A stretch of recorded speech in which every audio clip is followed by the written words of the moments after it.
mo ti ṣe wíìlì mi bí kú bá pa mí nítorí àwọn èèyàn mi mo fara mọ́ ọ. lálẹ́ ọjọ́ àìkú Sunday ọjọ́ 6 oṣù kọkànlá yìí ni gómìnà ìpínlẹ̀ Benue Samuel Ortom láálí olùdíje dupò ààrẹ lẹ́gbẹ́ òṣèlú PDP Atiku Abubakar ó ní kò ní í ragbá fún un.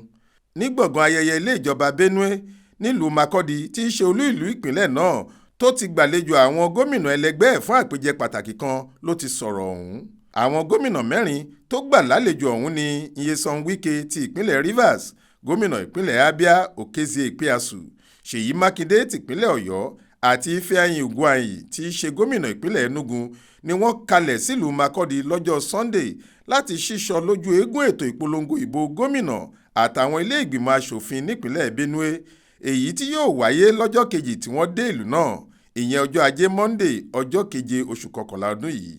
lára ètò tó tún wà nílẹ̀ ni pé wọn yóò ṣe àwọn iṣẹ́ àkànṣe kan kí wọ́n tó bẹ̀rẹ̀ ìpolongo ìbò. lásìkò tí wọ́n wà níbi àpèjẹ ọ̀hún ni Ortom ti lóun kò ní ṣàtìlẹ́yìn fún ìlàkàkà Àtíkù láti dépò ààrẹ kí pípa tí wọ́n ń pa àwọn èèyàn àwọn ìpínlẹ̀ Benue má bàa tún tẹ̀síwájú. ó lóun ò lè ti èèyàn tí kò rí bí àwọn Fúlàní darandaran ṣe ń dá ẹ̀mí àwọn aláìṣẹ̀ légbodò ní Benue lẹ́yìn. ó fìtara sọ̀rọ̀ pé èèyàn 18 ni wọ́n pa lọ́jọ́ Jímọ̀ tó kọjá lọ níjọba ìbílẹ̀ Guma níbi tóun ti wá. níbẹ̀ ni wọ́n ti pa ọmọkùnrin kan tọ́jọ́ orí ẹ̀ ò tí ì lè ju bí 20 ọdún lọ, wọ́n sì yọ ojú ọmọ náà jáde. bẹ́ẹ̀ ni wọ́n tún gé ọwọ́ méjèèjì ọ̀kan lára àwọn ọmọ tí wọ́n pa náà láti fi pàrokò ránṣẹ́ sóhun. ó ní kò ní í ragbá fún Àtíkù àti ẹnikẹ́ni tó bá ń tì í lẹ́yìn kí wọ́n lọ sọ ohun tí mo wí fún un. ṣé wọ́n fẹ́ kí n ṣerú Fúlàní ni?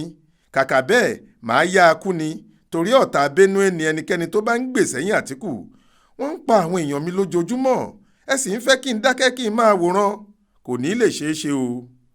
nínú oṣù karùn-ún ọdún tó ń bọ̀ yìí ní sáà ètò ìjọba mi yóò parí.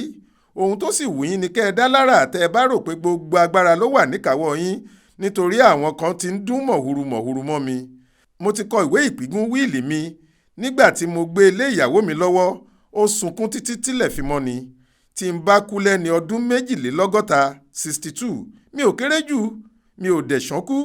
ọ̀pọ̀ àwọn ẹgbẹ́ mi ni wọ́n ti fayé sílẹ̀ tipẹ́. tí n bá sì wá kú lónìí, mo ti rí nǹkan gbé ṣe. àmọ́ mo fẹ́ kó wà lákọọ́lẹ̀ pé ìjà ìkọlù àti ìpakúpa tí wọ́n ń pa àwọn èèyàn mi ni mo jà títí tí mo fi kú. mi ò lè ti Fúlàní lẹ́yìn láti di ààrẹ ilẹ̀ yìí. tá a bá rí ẹlòmíì tó fẹ́ bá mi ṣiṣẹ́ pọ̀ láti dáàbò bo àwọn èèyàn mi, màá fọwọ́sowọ́pọ̀ pẹ̀lú irú ẹni bẹ́ẹ̀. nígbà tó ń sọ̀rọ̀ lórí àjọṣepọ̀ àárín òun àti Wike, ó ní ọ̀pọ̀lọpọ̀ èèyàn ni wọ́n ti ń ronú lórí ìdí tó fi jẹ́ pé Wike ni mo yàn láti bá rìn. ìdí tó fi jẹ́ pé nígbà òjò nígbà ẹ̀rùn Wike ni mo dúró tì ní pé mo rántí pé ọkùnrin yìí ló dúró tì wá nígbà tójú ogun le táwọn Fúlàní ń hàn wá léèmọ̀. ó jáde sí wa láì bẹ̀rù agbára àwọn ìjọba tó wà lókè. màá dúró tì í torí èmi kì í ṣe ọ̀dàlẹ̀, mi ò dẹ̀ kì í ṣe abáramóore jẹ. bẹ́ẹ̀ ló ṣàpèjúwe Wike gẹ́gẹ́ bí eégún mọ́gájí alágbára àti olùgbàlà ilẹ̀ Tífì. ó ṣàlàyé pé lásìkò tí nǹkan burú fáwọn nígbà tí wọ́n gbógun ti òun, àgàgà àwọn Fúlàní darandaran, lẹ́yìn tóun ṣòfin pé kí wọ́n má kó ẹran jẹ oko mọ́, Wike yìí lẹni àkọ́kọ́ tó pariwo síta tó ní bí wọ́n bá ti pa òun Ortom, wọ́n pa gbogbo Nàìjíríà nìyẹn. kò dákẹ́ ariwo lásìkò típínlẹ̀ Benue wà nínú wàhálà yìí. ó tún kó àwọn èèyàn pàtàkì sòdí láti ìpínlẹ̀ Rivers láti wá kí wa pẹ̀lú mílíọ̀nù lọ́nà ọ̀tàlénígbadínmẹ́wàá owó náírà 250 million. lẹ́yìn náà ló tún ti ná owó bíi mílíọ̀nù lọ́nà 700 náírà 700 million fáwọn tí rògbòdìyàn yìí sọ di aláìnílé lórí. gómìnà Ortom tún bẹnu àtẹ́ lu àwọn ọmọ ìpínlẹ̀ Benue kan, àgàgà àwọn tí wọ́n wà nílé ìgbìmọ̀ asòfin lókè lọ́hùn-ún, tó ní wọ́n gbẹ́nu dákẹ́ lórí bí wọ́n ṣe ń fojoojúmọ́ pààyàn bí ẹni pa ẹran nípínlẹ̀ náà. ó ní láti ọ̀la lọ máa pajúdà sáwọn ọmọ ilé ìgbìmọ̀ asòfin àgbà tí wọ́n ń ṣojú ìpínlẹ̀ yìí tó jẹ́ pé àwọn àti Buhari jọ ń fararo ara wọn láti máa pa àwọn èèyàn ìpínlẹ̀ Benue. ó ní pẹ̀lú bí ẹgbẹ́ àwọn ṣe wá ṣe ìfilọ́lẹ̀ ìpolongo ìbò nípínlẹ̀ Benue yìí, ìgbàgbọ́ òun ni pé ẹgbẹ́ òṣèlú PDP ni yóò jáwé olúborí nínú ìbò ọdún 2023. Monísọ́lá Sàká ló ṣàkójọpọ̀ ìròyìn yìí fún iléeṣẹ́ tẹlifíṣàn Aláròye online.